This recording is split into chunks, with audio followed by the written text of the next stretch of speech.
Welcome to this webinar. It's on. I'm prepared explorations for successfully navigating karma. And we had a great exploration yesterday. And I'm looking forward to more explorations today with all of you. And a big welcome to the Europeans who are able to join us on this afternoon in America session, early evening in Europe. Let's start with a description of what is energy healing. What is energy healing? Energy healing is a practice of using consciousness on consciousness, essentially, to affect positive change for the physiology and for the material level of creation. The underlying premise is that everything is essentially comprised of consciousness. So if even the human body, even the physical material body is at its most fundamental level comprised of consciousness, then if the physical body isn't showing up in a way that's comfortable or pleasing, then we can use consciousness to affect changes in the physical form. So that's the basic underlying premise of energy healing. And of course, there's obviously a bit more to it than that. And today we're going to talk about karma, which are like the returns on actions from the past, essentially, or we can just interpret karma as action, just straight up as action. So anyway, I'm looking forward to diving into that topic. I know that was a briefer than usual description of what is energy healing, but I trust that a lot of you have been with me. And if you listen, everybody will get yesterday's recording. And if you listen to my description from yesterday, it was far more elaborate. So, take in the first few minutes. If that seemed a little short or brief for you, go ahead and feel free to take in the first few minutes of yesterday's session. When you get that recording, probably later today, or for those of you in Europe, it'll be probably during your nighttime. But anyway, all right. So let's next dive into our 3 minutes of silence. Don't mind the time. I'll keep an eye on the time for everyone. And we'll just take these 3 minutes to allow our awareness to settle down into the deeper, more abstract regions of the field of our own consciousness. And that's the area where energy healing is performed. That's the area where we find the seeds of karma. That's the area, the seeds of karma and also seeds of suffering, which sometimes are the same thing. And so it's always good to start getting used to, at least a little bit, doing some explorations in that area, in that field. All right, so I'm going to close my mic and turn on my phone, my clock, and I'll let you know when 3 minutes is up. And then when I do let you know when 3 minutes is up, be sure not to rush out of the silence too quickly, because taking your time out of the silence really helps to cultivate those the awareness of those deeper, more abstract levels of consciousness. All right, let's close our eyes.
All right.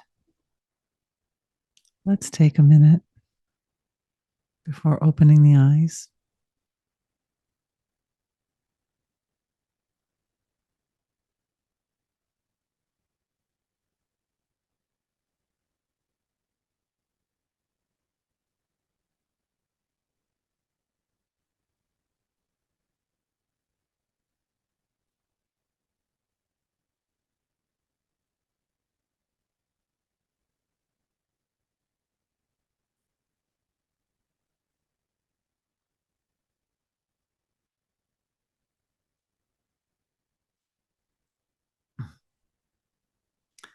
Thank you to the source of creation for being everything. Thank you for being all of us, all of our loved ones. Thank you for being the whole universe. Thank you for being the immeasurably precious connection between the unmanifest absolute source of creation and the entire universal field of its expression.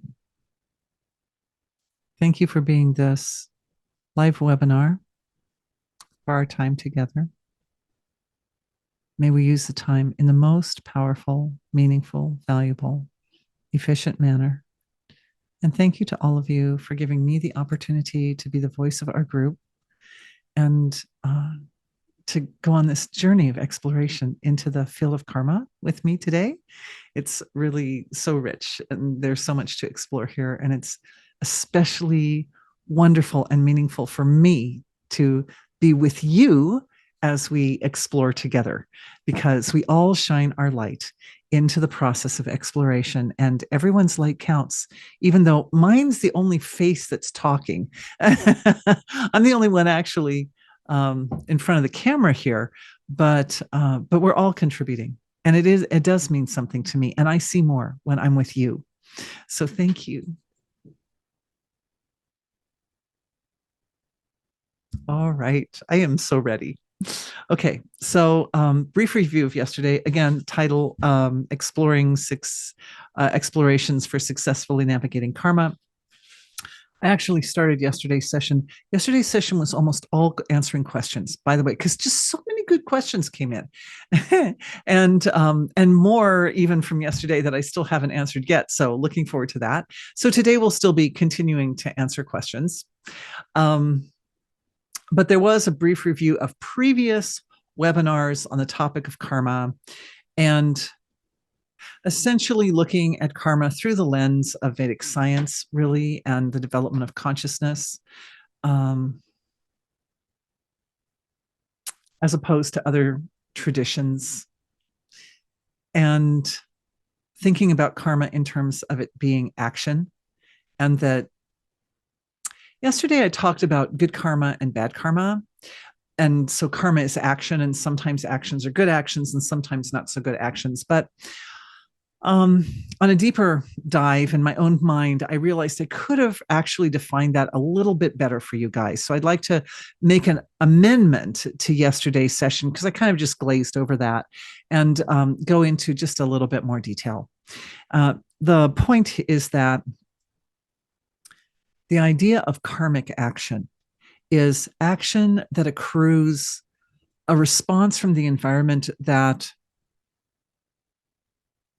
can come back and impact us, that can impact life in a way that can possibly derail it from the evolutionary path, as opposed to and compared to dharmic action. So dharmic action adheres to those four fundamentals of dharma that we're all fairly familiar with: truth, compassion, purity, and of course, the ability to know when to move and when not to move, and when to hold on and when to let go, which is tapas. It's the Sanskrit term is tapas for that last one. So when we employ those four elements of dharma in action, then what happens is action occurs that doesn't sort of gather up or accrue a lot of responses from the environment other than the normal life supporting process that's already occurring, because the divine is already evolving. So dharmic action is action that aligns the individual self up with the whole universal thrust of evolution that is occurring naturally. That way, whatever responses or replies from the environment come are really essentially the universe and the divine responding to itself and its own nature, essentially. And so we become, I would say, life is experienced as being like more integrated with the larger field of expression. And that brings a lot of benefits to the individual level of experience. But at that point, it's not so much, and this ties into that first question that I went into yesterday. It was a very long and very fascinating, involved question. Of how the alignment or the attunement with one's evolution and the divine intentions and the divine flow of evolution in this world, in this creation, it endows the individual with all the benefits of the collective. It's like we become part of a bigger whole.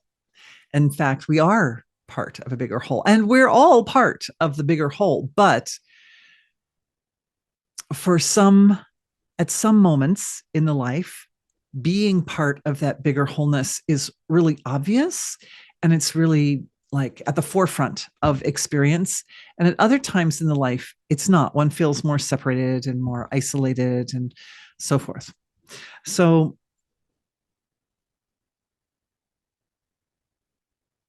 acting in isolation and not adhering, not sort of engaging or employing the values of Dharma can give rise to actions that end up causing the soul to sort of gather weight, so to say, to gather this sort of body of accumulated responses from the environment of, oh, wait, but that didn't quite fit. Oh, there's a wobble there. And, and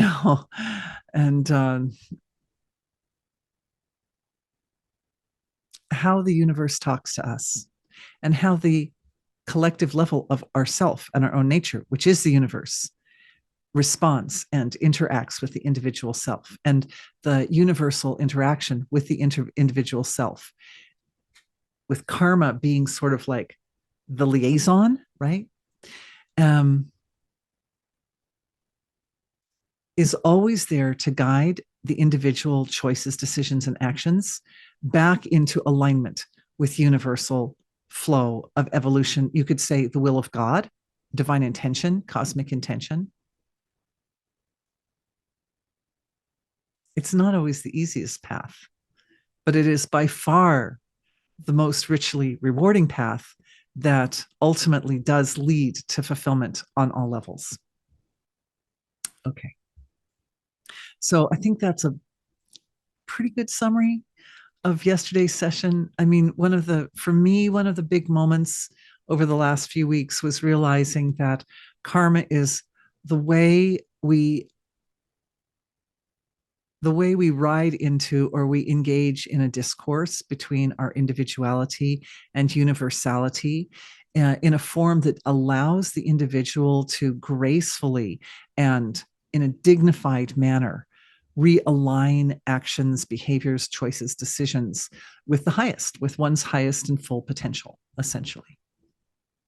So that's good. So even though karma, a lot of times when it's coming, it's like, oof, it feels like you got slapped or something. It actually is the means by which we find our way back home. We find our way back into the fold of grace. Okay. Right. So a bunch of great questions came in, of course, and I promised everyone we would address the Jesus question, because that was one from yesterday that was so wonderful. But I wanted to start today's session with a healing. So I'm going to pick up this question that comes to us from England. And the question goes like this. Sometimes it seems that some aspects of karma are so large that patience seems to be the only option. Is this why the session is called Navigating Karma, right? As opposed to, say, transmuting or dissolving karma.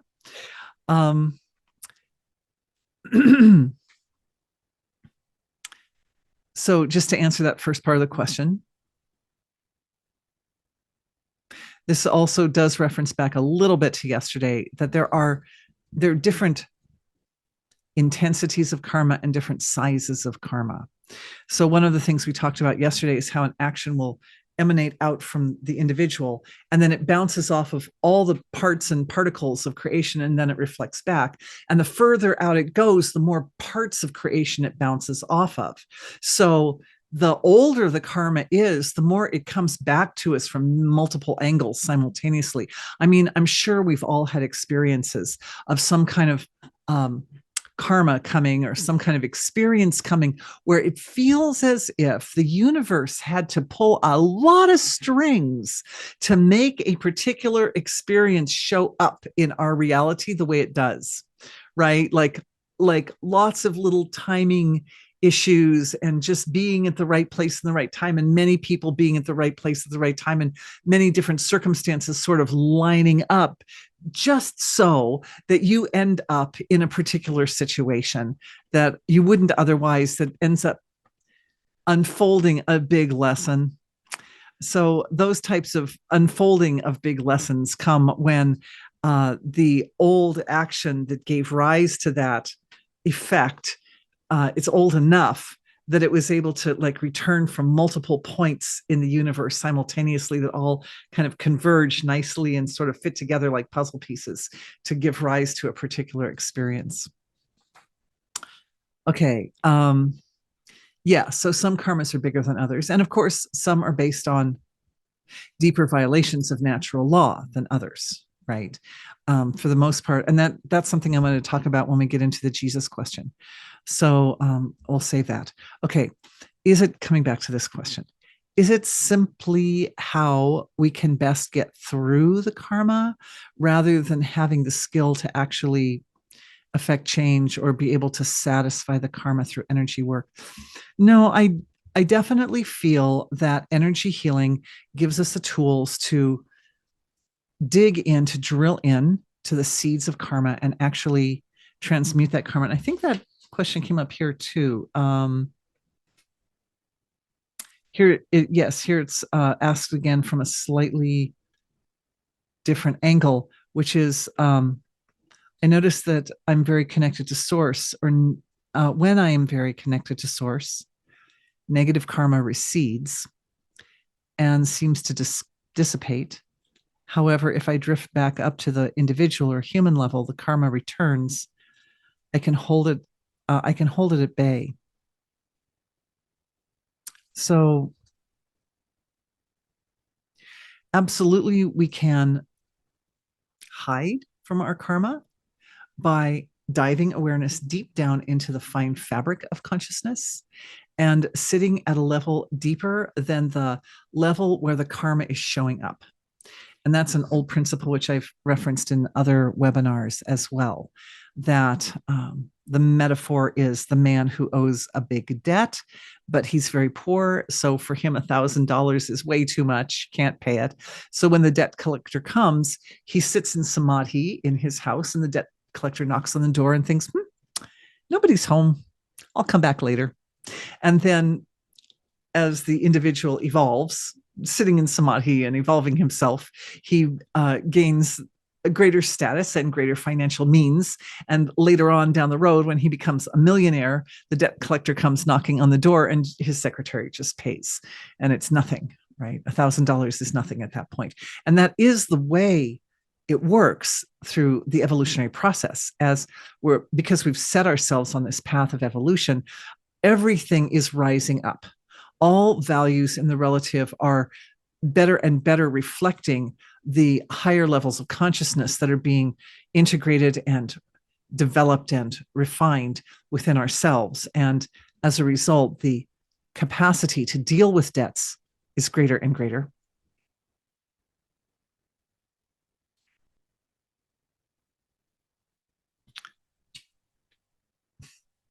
There's a lot in that, but thank you for the question.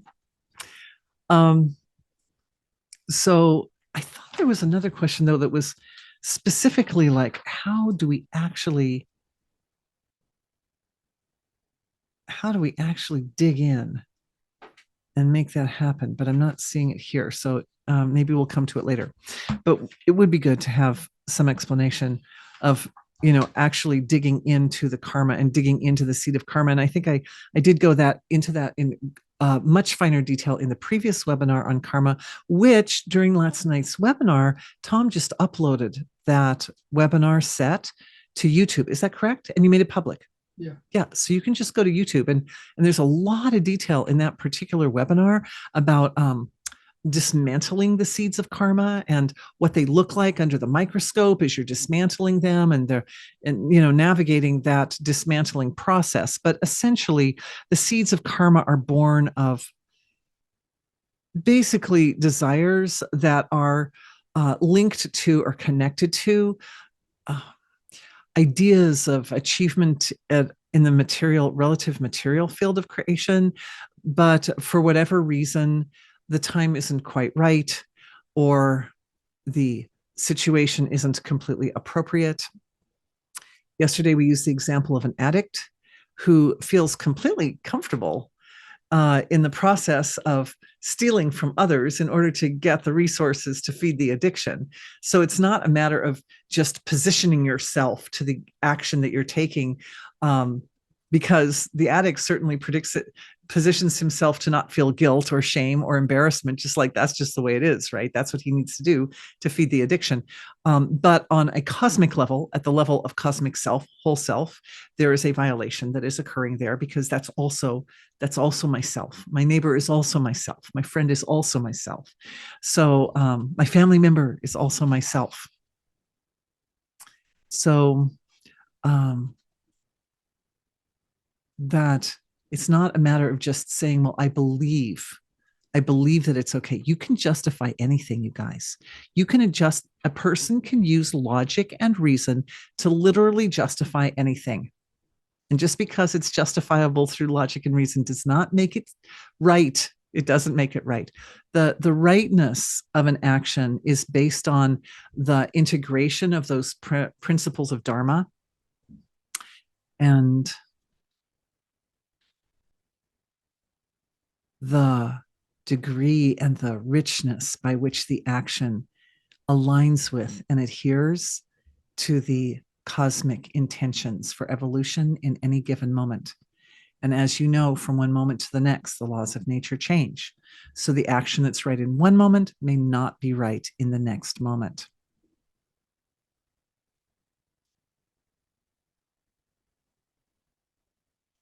Download for everyone. Download right there. What are those laws of nature? How do we determine what the laws of nature are in the moment and whether they really support a particular activity or behavior or not? Where are we in the cycle of evolution? Is it in the expanding part of the cycle, or in the purification part of the cycle, or the contraction part of the cycle? And if we are in, say, the expanding part of the cycle, they're little cycles within the bigger cycles, right? So they're layers. It's like a multi-layered or multifaceted field of experience. So we have our individual level of experience, and then we have our small circles of influence levels of experience, and then we have the larger levels of experience. And there's karma at all those levels, right? There's like family karma and community karma. And yesterday we talked about the geopolitical environment that we're in, and the socioeconomic environment that we're in, the climatic environment that we're in, and so forth. So they're layers within layers within layers. And in each of these layers, there are different laws of nature that are dominating. But that information, the spectrum of the interface of those cycles within cycles within cycles, can be appreciated through the intelligence of the physiology. Our bodies know. Our bodies always know. Like our bodies completely know, even where we are within great, vast cosmic cycles. cycles that are running through the galaxy, cycles that are running through our solar system, cycles that are running through our galaxy. The body always knows. Your body knows exactly where you are in relation to each of the planets in the solar system right now. It's not necessarily that information isn't necessarily um, like super lively at a conscious level, but completely it is completely owned at the level of the physiology. So the integration between the experiences of expansion of consciousness with the physiology are essential for stabilizing the ability to be clear where we are within the system of cycles. And it's that knowledge of where we are within the system of cycles that informs actions, choices, decisions, thoughts, speech. This download, this beautiful, beautiful vision of what your physiology, it's your physiology, that this universe, this big universe is your physiology. It's my physiology. It's our physiology. The expansion of consciousness, you guys, your consciousness can expand all the way out to the ends of the universe instantly. It is not bound by space and time. That ability to expand all the way out allows your awareness to embrace your cosmic body. That is your cosmic body. This is the healing. Awareness expands out to the furthest reaches of the creation. And in so doing, we embrace, lovingly embrace, adoringly accept our cosmic body. Unconditionally loving our cosmic body. As individuals, awareness expands out and unconditionally loving and embracing the cosmic body.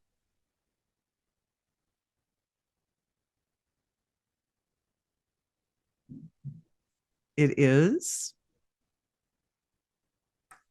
like nurturing anything in your world. Nothing is more precious to the creation than your love. And when it's unconditional love and it is intentionally given, it is so precious. The reply from the universe comes back also as unconditional love, back into the individual heart and soul. It's just a simple thing. You can do it anytime. Expand out to the reaches of the universe, unconditionally loving embrace. And in that moment of silence and sweetness, it returns and it washes through the physiology and it supports an integration between the experience of living in an individual body and the experience of living as the living universe.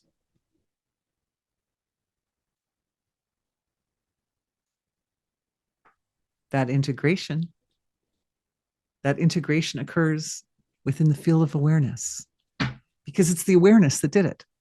It's the awareness that activated or catalyzed that experience. The integration is there within the field of awareness, and it feels like a culminating feeling within the body, within the being. It's very possible if you're doing a body scan right now that you'll feel it in the central nervous system and also particularly in the autonomic nervous system. The unconditional love fills up in the heart energy center.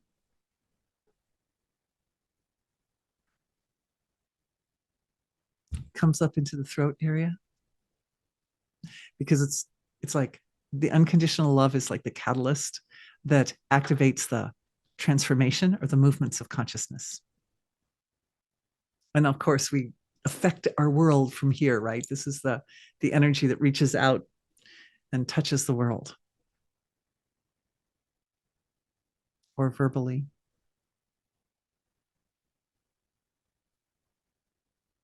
I also am noticing something like a fortification or a stabilization of energy in the cord of light. that runs straight down the center of the body. Most people's cords are about big from there to like there. They can be, sometimes they can be big like that. Sometimes they're more small. Sometimes they have shapes like this. Every cord of light is unique. It's like a fingerprint. Each one is a little different, but they're beautiful and they're ancient. And they are structures of the astral body that connect us to the rest of the web of life and creation. And it's through that web of life that the integration occurs and that the flow of unconditional love happens and that the awareness is able to expand out to the edges of the universe. The integration is like a wave that's oscillating back and forth from individual self out to the universe. And it's oscillating at almost infinite speed like that. And it's setting up a hum in the web of life.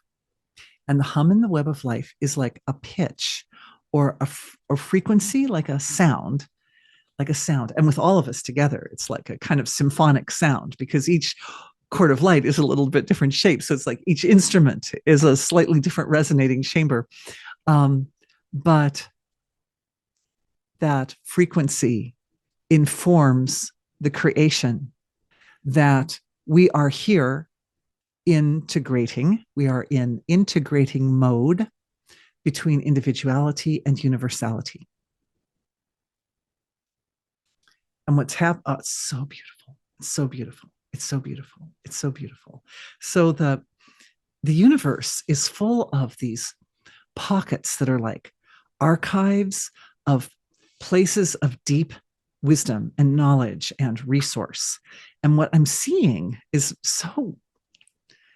I'm triple checking that what I'm seeing is really what I'm seeing, but that within the universe, there are places where there are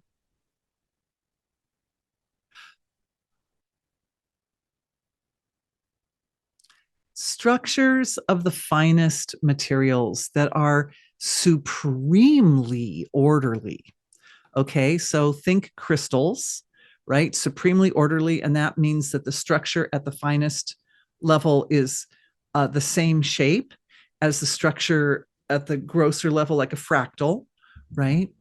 And what I'm seeing is the offering of a crystalline form into the cord of light. And from my perspective, I'm looking at the field, I'm looking at each of us because I'm feeling it going into my the base of my spine. That's where I'm feeling the crystal coming in. But where it wants to sit, where it wants to stabilize. And I'm checking just to see if everybody else is there with that. There are some people in this session where it feels more comfortable in the heart, but there for everyone, it goes also, there's also one for the base of the spine also. And guys, only if it's appropriate for you. Not everybody necessarily wants. Only as is appropriate. Only as is appropriate. Only as is ordained through your relationship with your divine source. But that crystalline form sitting at the base of the spine provides like a miniature version, like a kind of metaphorical or not so much metaphorical, but more as like a fractal that the small reflects the big. And it's a representation of the whole web of life for the whole universe, only it's sitting there deep in the body, deep in the lower the pelvic floor, down by the pelvic floor, and right down at the base of the spine there, the sacrum area.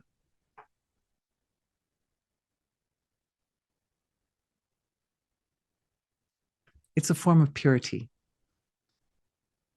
that ensures the rising of energy through the body occurs in optimal alignment with nature's intention, with cosmic intention, the will of God, divine will there. And it acts like a filter that cleanses the upward flow of energy from the base of the body, from the pelvic floor area, all the way up through the cord of light.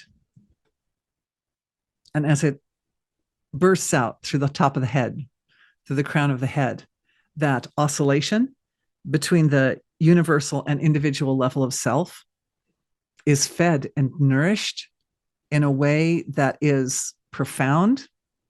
It's like our bodies are reshaping themselves to become the optimal givers of quality of consciousness and intelligence that is most cherished at a universal level. Everything we do kind of emanates out into the environment, right? It emanates out into the universe.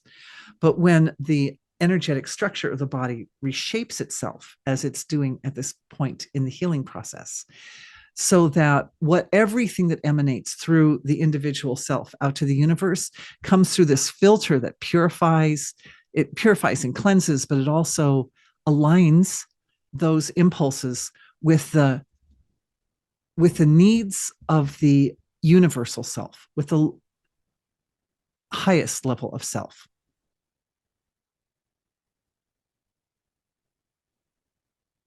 It also ensures that the impulses of life that come through are the purest possible reflection of your essential nature, your essential truth, your pure potential.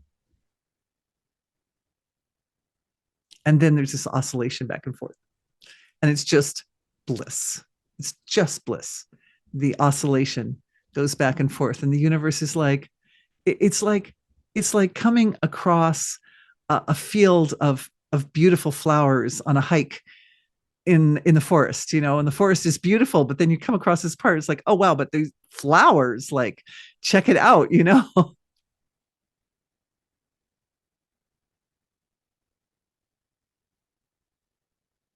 Optimizing the flow of intelligence, the flow of awareness in the field back and forth between individual and wholeness, individual and wholeness, individual and wholeness. And all of that healing, all the aspects of the healing, the crystal and the oscillation and all of it are just offered back into the field of silence. Awareness says, okay, that was great. Let's just rest in the silence of being. Let's just give that back to the divine and say, the divine, you're doing that. The divine, you're doing that. You're creating us as instruments of expression in this universe that will actually provide the resources that we need, both as individuals and that the universe as a whole needs, so that the integration between wholeness and individual becomes so clean and so complete and so full that ultimately is just divine being doing everything, which it always was all along. But if there was ever a doubt, if there was ever a moment of, wait, is this on me? It's my responsibility as an individual. My responsibility as an individual is to be the instrument best I can. That's all. And here, this little shift, just a tiny little tweak, just a tiny little consolidation of orderliness in the astral level of the physiology, and particularly in the cord of light. It's beautiful. Consolidation means more efficient. We function more efficiently, effortlessly, more spontaneous right action. And filled with such this beautiful unconditional love, which is how this healing started, right? It started with the awareness going out to the ends of the universe and that embrace of unconditional love. And so again, the healing ends there in that space of unconditional love, embracing all the way out to the most expanded, extended, furthest reaches of creation and back to the individual, all is one great embrace.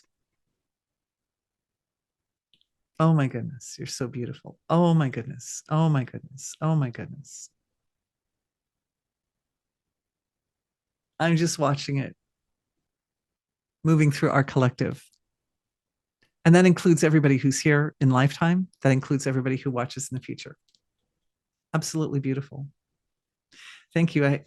The question for the healing is doing healing for the sense of hopelessness and impotence that arises from not being able to seemingly successfully change things. Because even with earnest effort, because the earnest effort, when it's coming from the individual level alone, doesn't carry the same level of potency and resource as when it's coming from the wholeness level of self. So just establish that. Just do that integration. The integration's just there, and then it comes from the wholeness level. Nothing, then it's spontaneous. The thing is that if it's anything but spontaneous, then it's not going to carry the same effectiveness, right? So it really has to be at that level of making the shift on the level of energy itself. I'm just checking specifically for the person who asked this question.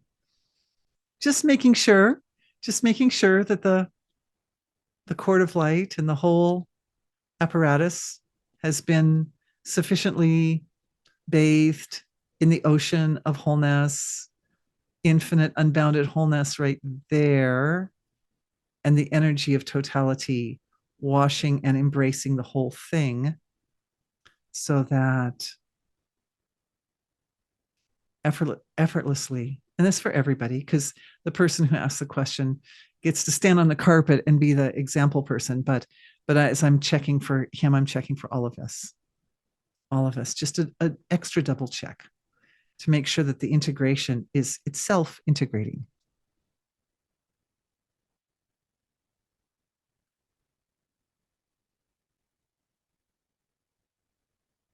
It's the unconditional love that acts like the glue that kind of holds the whole thing together. That's the key.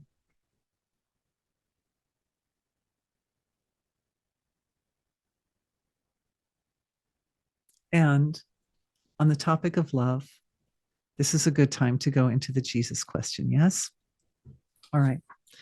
So bringing that one up. So her question was, Jesus died for our sins. So then why would we still have karma to clear up? It's a great little question. So we have to define a couple words in there in order for the question to make sense. First of all, using the word Jesus indicates that we're thinking in terms of Christian theology.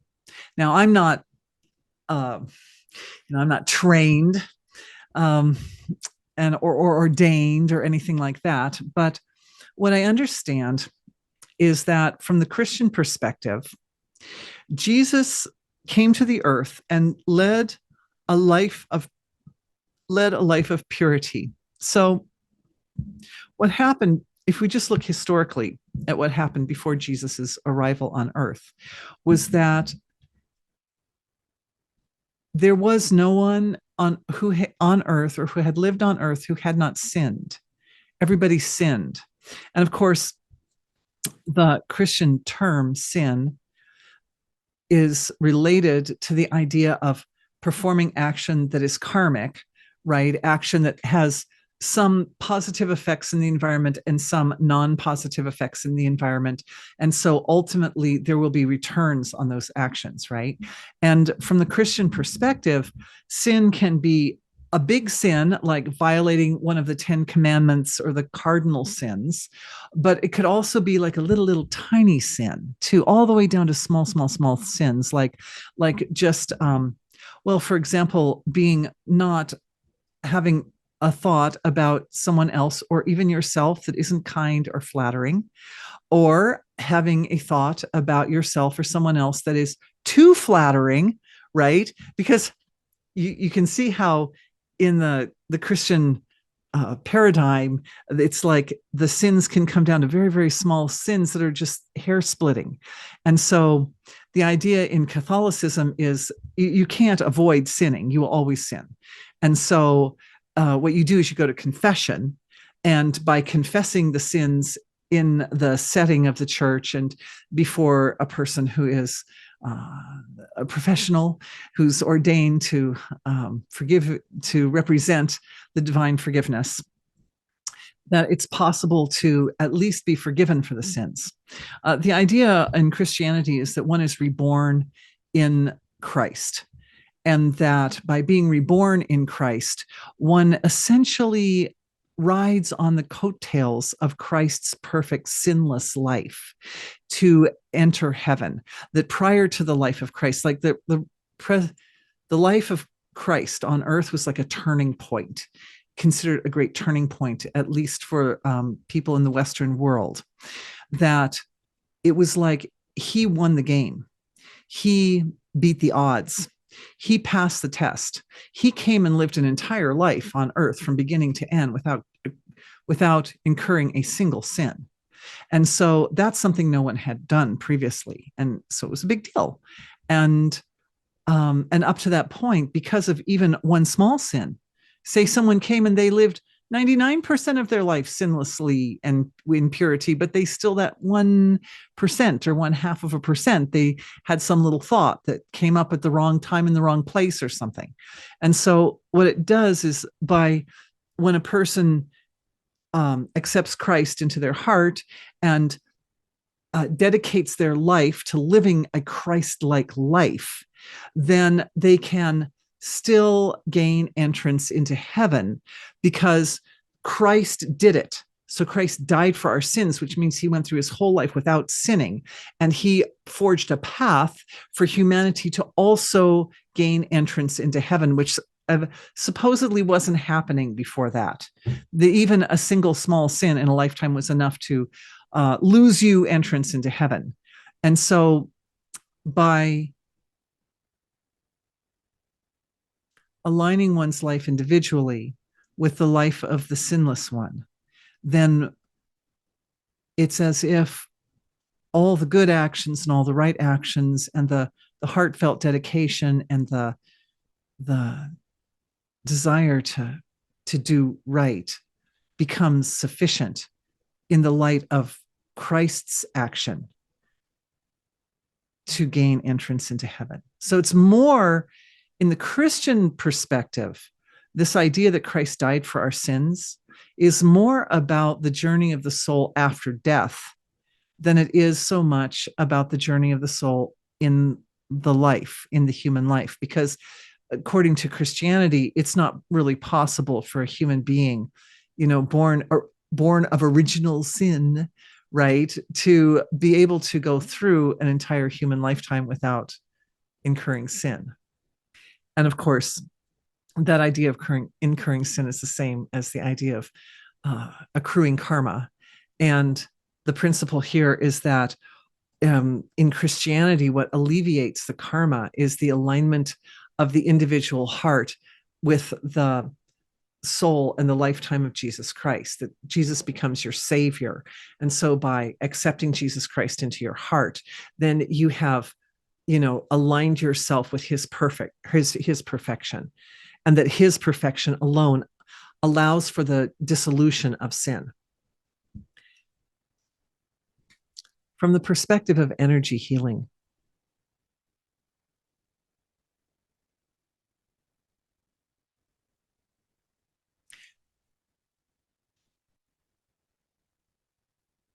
there is a personal relationship with Christ, as there is a personal relationship with all the great masters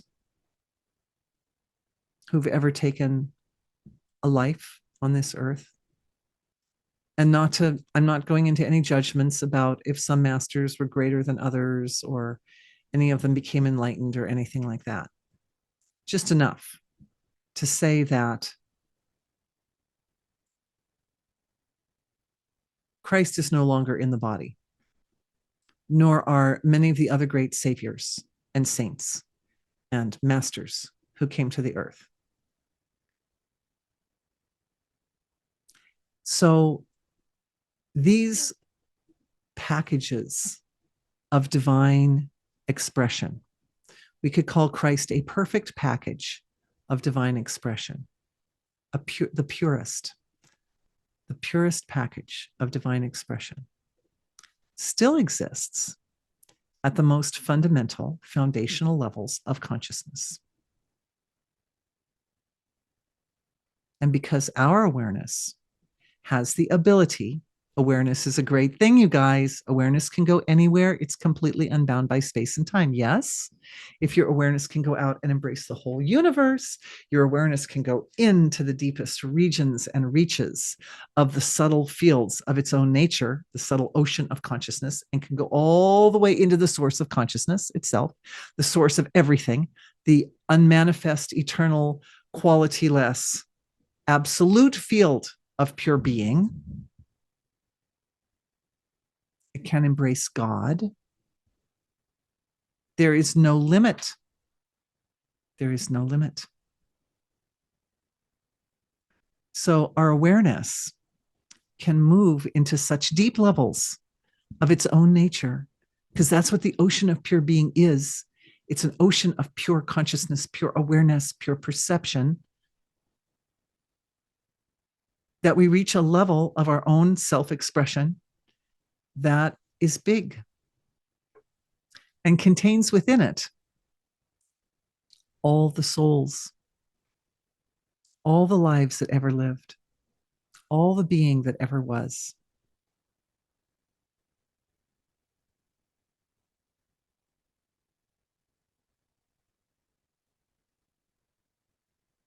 It's all part of the self. It's all part of us. The process of embodying the divine is one of integrating those vast levels of one's own nature into the flesh of the physiology. It's a dialogue between consciousness and the physiology. It's a constant process of integration. It's the integration that the transformation that occurs, which means the purification. We purify out those aspects within the self that are not useful and not supporting alignment with the highest. And as the aspects that are not supporting the highest, like the karmas and the sins and all that, then those spaces open up and the divine light of the divine floods in. And the light of the divine wends its way or bakes its way into the fabric of our being. And as that happens, the physiology changes. It evolves, it becomes more refined. The nervous system, particularly, and the senses of perception become more refined. That neural network around the heart becomes more, it becomes enriched, right? Like new neural connections are created that accommodate the experience of expansion of consciousness and the experience of the presence of the divine in the deeper regions of the field of consciousness itself. So we start to build actual physical neurological wiring, which is what we're doing in this healing session. This is what we do in our webinars. It's why we're here, building these neurological connections that allow consciousness or awareness to go to more interesting places, to expand into more interesting places. So I'm going to do a whole webinar on angels, ascended masters, beings of light, etc., etc., etc., laws of nature in January. Like that's the next webinar.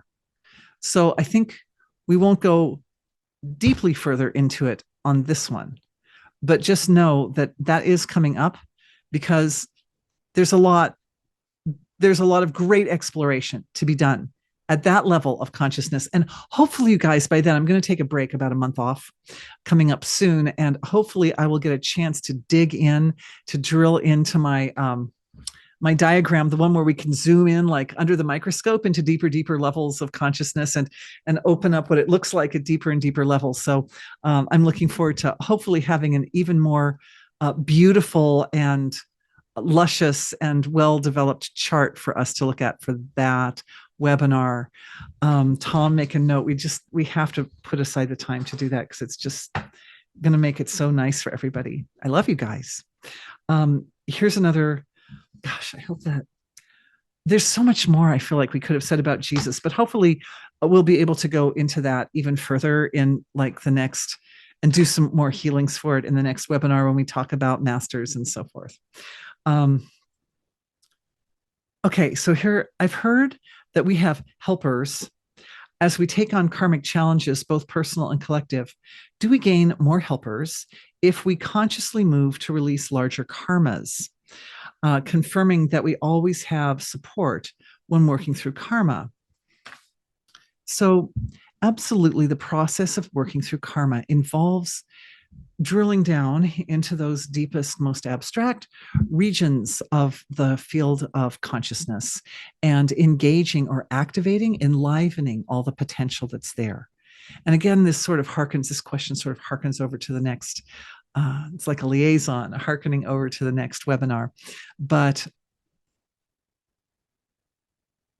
the helpers are essentially the regions of our own causal body that we have portioned off or defined so that that area acts like a resonating space to harness specific laws of nature that are needed for dealing with specific challenges and problems.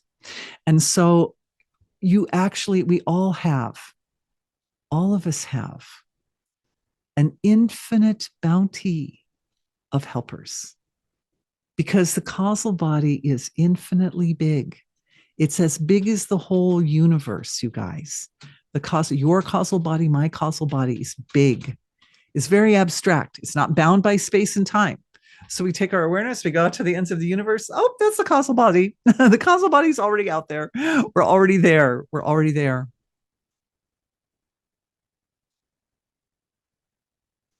Just at this time, using the beautiful refinement and integration that occurred in the court of light to open up the field of finest perception to the ocean of the heavens filled with angels, the heavens filled, the boundless ocean of angelic presence, which is with us all the time.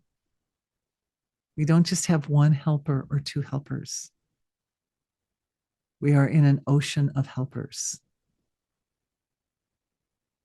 The ocean of the heavens is accessed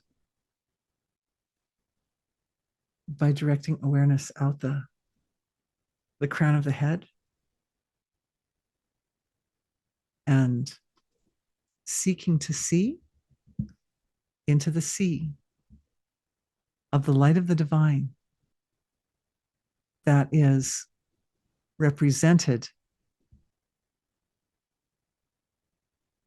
by fields and fields and fields and fields of being, fields of light beings like this.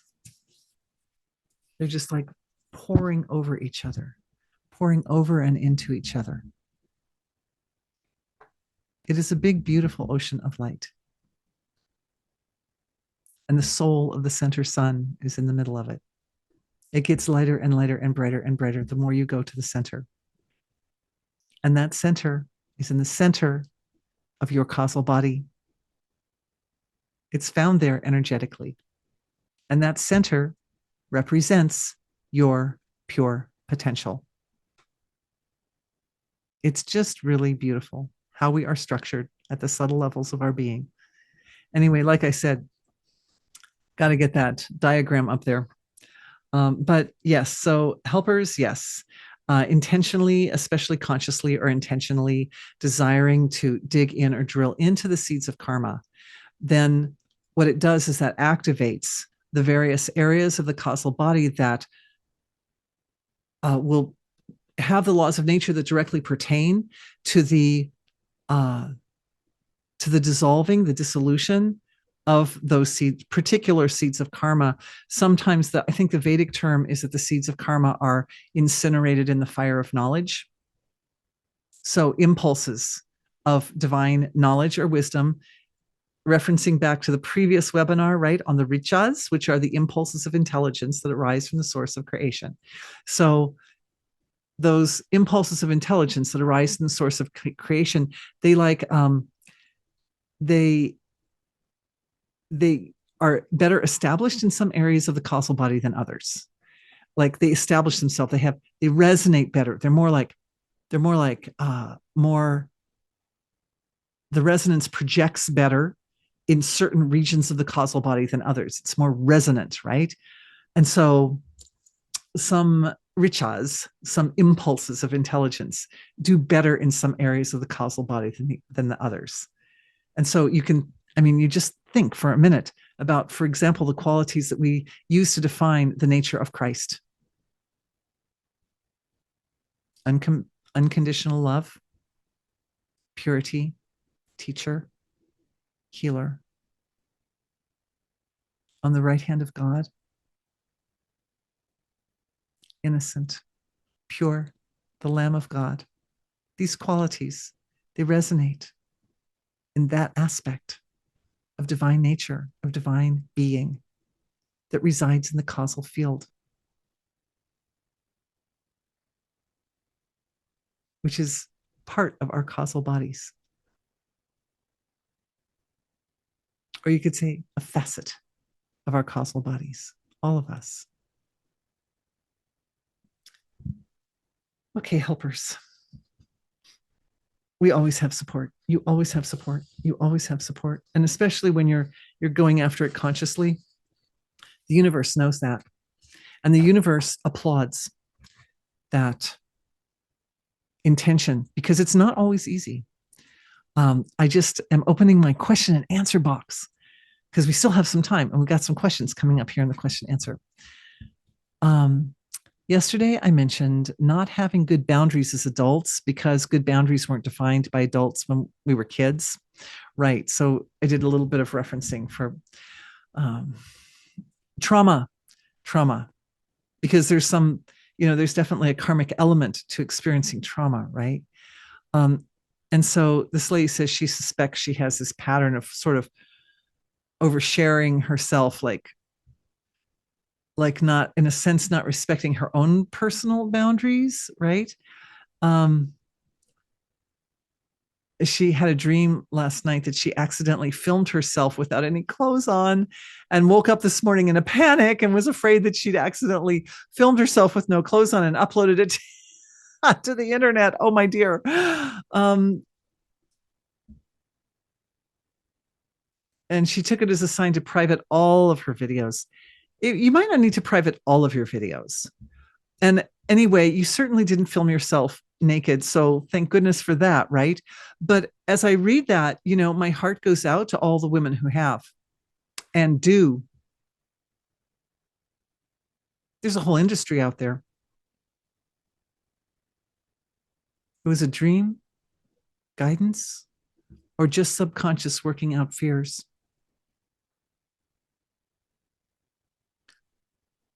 We are healing for the whole world. The girls who film themselves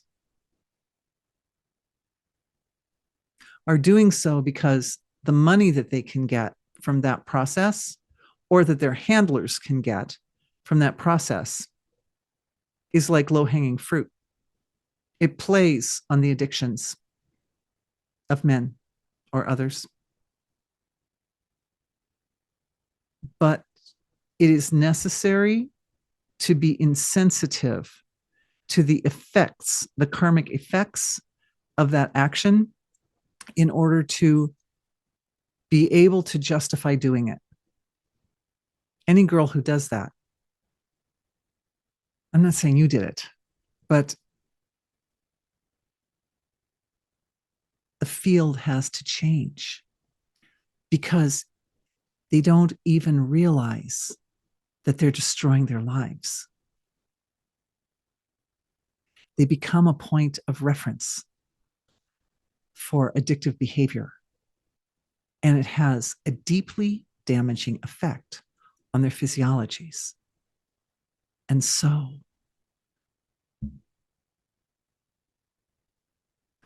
the compassion required to support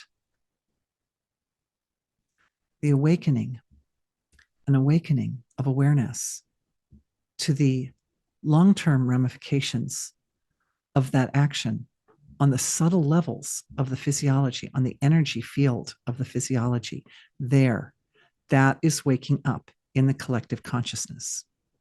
Bless you, bless you, bless you for asking this question. Because who would ever take their time to reach out and to support that faction of our society? You know, we let these things happen. We let them go on under the surface. We talked about this yesterday, that if you don't actively stop others from exploiting you, then you engage in the karma of their exploitation. And that part of our world, like you and I, me and this lovely lady here who asked this question, we don't film ourselves except with clothes on.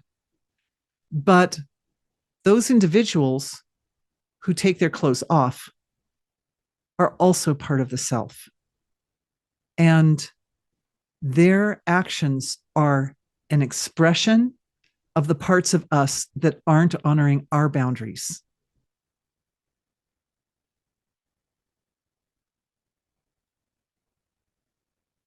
It's just a big shift. It just needed to happen now.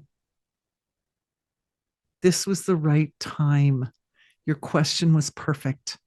This was the time for our collective, because we see, we understand at this point in this process of this navigating karma, we know what that actually means for those young women. I mean, eventually some of them find out, they discover, oh, turns out guys don't like to date OnlyFans. Actually, if you've been an OnlyFan girl, then you lose the opportunity to date nice guys and things like that. Always using discrimination, my dear. But I think one of the reasons that you're on this journey is so that you can get used to the boundaries where they are and what is appropriate, and realize that there are, you know, it's appropriate at different times in different places. But the other thing is, when we're uploading videos to YouTube, we're also dealing with the fact that once it's up there, it's kind of up there. You know, even if you take it down or make it private, people can copy. So, you know, once something goes out on the internet, it's kind of out there. So it's really beautiful to support all the work that we put out to the collective from the level of the broadest possible perspective of upholding the highest evolutionary value for everyone involved, for all aspects of ourself, right? The individual self who would not go on camera without clothes on, as well as aspects of the collective self who would, by dulling down their ability to see the effects of that, the karmic effects of that. So what we're doing is we're waking up the ability to see the karmic effects of that in the most loving way, right? That unconditional love, it helps to carry that awakening process out to those parts of ourself that are out in the field, because with the unconditional love, it's possible for the awakening process to occur in a way that is so compassionate, so filled with grace, and so spontaneously activating the solution,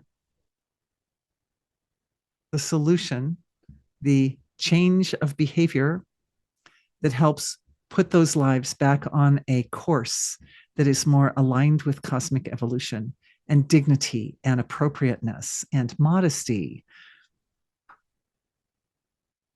It happens so effortlessly.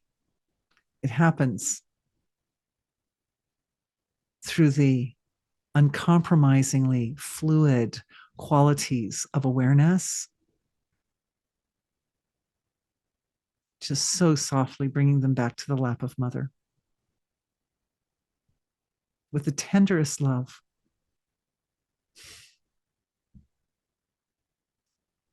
Always, always. We could go on and on with that healing. That's such a yummy healing. So sweet, so sweet. These beautiful girls. I said in a comment to a certain social media post recently, the timeless or universal hug. Oh yeah, you nailed it. Absolutely beautiful. The timeless universal hug. For the lady who asked the last question, may every video you upload be a timeless universal hug for the world. May it be. Thank you for the question. Thanks for being here. From my perspective, as an ordained Christian minister, thank you for being an ordained Christian minister and adding this in. Sin is believing or acting as if we are not connected to God or source. Oh, beautiful. Thinking we are separate from God's love, right? Perfect, which is really the seed. That's like the seed of all suffering, is that feeling that I'm not connected to God. And you can feel like you're connected to God, like on the overall, like, yeah, basically I'm connected to God, but like one little part of you doesn't. Some little piece of a memory of when you were in your childhood or from a past life, or some collection of cells in your liver, or, there can be like an isolated area. There can even be in the causal body, there can be regions of the causal body that don't resonate very well with the feeling of being integrated or connected to God or to the source of creation. And so when in energy healing, we're going into those areas that feel separated and we're helping bring them home. Thank you so much. Gosh, I really appreciate your addition. Note, there is not agreement among all Christians about what sin is. Yeah, I'm not surprised. That doesn't surprise me. So I really connected with it when you clarified in one of the seminars that our difficulties come from forgetting that we are always connected with the source. Beautiful. Thank you for adding that. I really appreciate that, because I'm not an expert by any means. And I really do appreciate you adding your angle. Thank you. What is sin exactly? Sounds like sin is something can't be corrected. Only when you align in Christ, your sin can be dissolved. Well, yes, from the Christian perspective, okay? From the Christian perspective, there's only one way to eliminate sin, but it sounds like one is doomed if you follow Christ. Oh dear. Well, I'm sure that there are those who have followed Christ and gained the highest levels of enlightenment. We were recently exploring what is known about Mount Athos, which is an island. No, it's a peninsula in Italy. Greece. Sorry, I should have known Athos, Greece. Yes. It's a peninsula in Greece where for thousands of years, life has been lived exactly the same from dawn to dusk, 24/7, 365 days a year, continuously for thousands of years.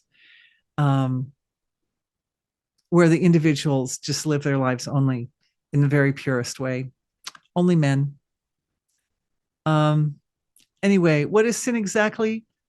From the Vedic perspective, sin is any action that isn't really aligned with natural law. And anytime such an action, and that can be a thought or a word or an action, an impulse of desire or intention, something like that. Anytime we notice something like that rising up, it is absolutely possible to very simply and gently and successfully, just like that last healing, right? For the girls, to offer it back to the source of creation, to shine the light of wholeness or totality, because our awareness can get into the source of creation. That's one of the things that our awareness does, because the source of creation is pure awareness. So our awareness finds its way back into its origins, into its source. And from that origin position, we shine the light of intelligence upon whatever is that part, whatever is that action or thought or desire or whatever. And by doing so, we wake up or activate the evolutionary value that is in it. Everything has some evolutionary value in its nature, even if it's just a little piece of it, just a little, like, say there's something happened and it really made you mad and you lost your temper and you yelled at somebody. In that moment of anger, there was an impulse that there was a truth that was not being recognized.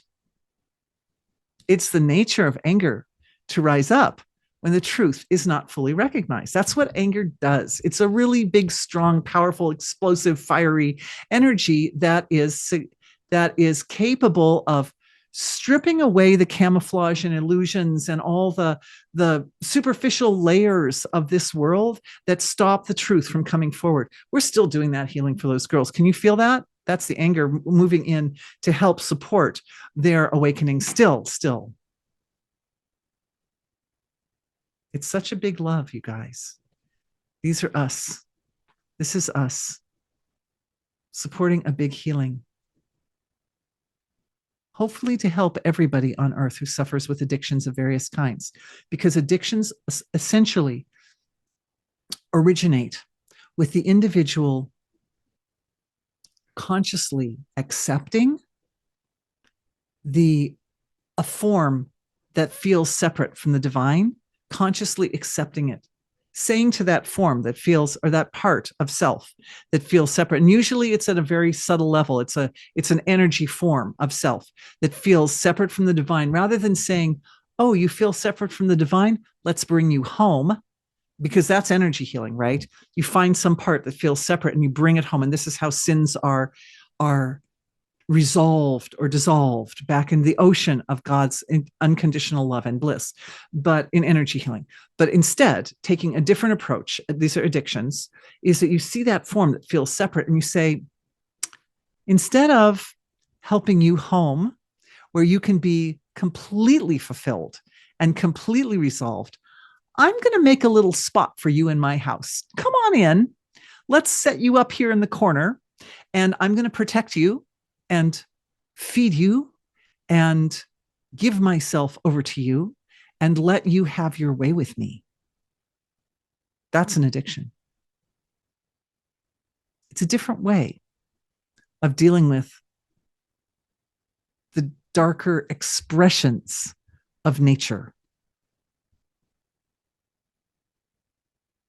Once a person has done that consciously, it takes a little bit of effort to extract that demon from the corner. And I'm using the word demon, but you know me, I don't really. Next session, we'll talk more about all of that. Angels, demons, all that. Because I don't really adhere to that really. But I have to laugh because I realize I put on these fairy earrings. Do you see these fairy earrings? Little girls with no clothes on. I don't know. It just struck me all of a sudden. I have clothes on, but my earrings are naked. Okay. So anyway, sorry. It just struck me. So I had to say it. Sorry. And how are we doing? I knew we were over time. Dang it. So just a comment. I resonated with what you said, having experience of trauma as a child through adulthood, that one doesn't have a boundary, then becomes a people pleaser, right? To the expense of our own misery. Yeah, I appreciate your point of view. Yeah. Made me reflect on my actions and be courageous. God bless you. God bless you. God bless you. God bless you. Boundaries are good. I don't think I got to every last one, but I think I got to almost every last one. I think close to every. There was the question from our warrior princess in France. Thank you for being with me, my beautiful darling. Every webinar, she asks me the same question. Can we do a healing for world peace, please? So today we didn't do a healing for world peace. We did a healing for the system of addictive behaviors that has gripped a portion of our society. And we dealt with part of it. We revealed a lot. The whole thing was revealed. So the revealing of the whole package, from those who are practicing their addictions to those who are exploiting those who are practicing the addictions for their own financial gain, and then thus becoming also exploited. The whole package gets offered back, lovingly offered back to the source of creation. That the whole thing may resolve in the most graceful and dignified and appropriate manner within the field of our collective. And that humanity can be raised up and liberated from addictive behavior. And all of us, we all have our little things. I mean, we're kind of addicted to sleep and food and stuff like that. Although I'm not sure that's really a bad addiction. I think we were wired up for that. But for those, you know, we all have some little thing somewhere. If there's some tendency to go into some area that we know that isn't necessarily using your time and energy to the highest, right? That's all. It doesn't have to be a crime. It can just be some little thing that doesn't need to have a place in your house. So we offer it all back to the source of creation lovingly. May we all be blessed. May our world be blessed.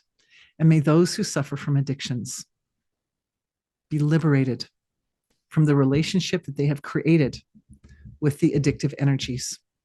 And may those energies finally be liberated so that they can return to the source of creation, where they can be reshaped and reformed in a way that actually rises up to support human life and life on earth and life for all times to come, for the generations before us, for the generations to come.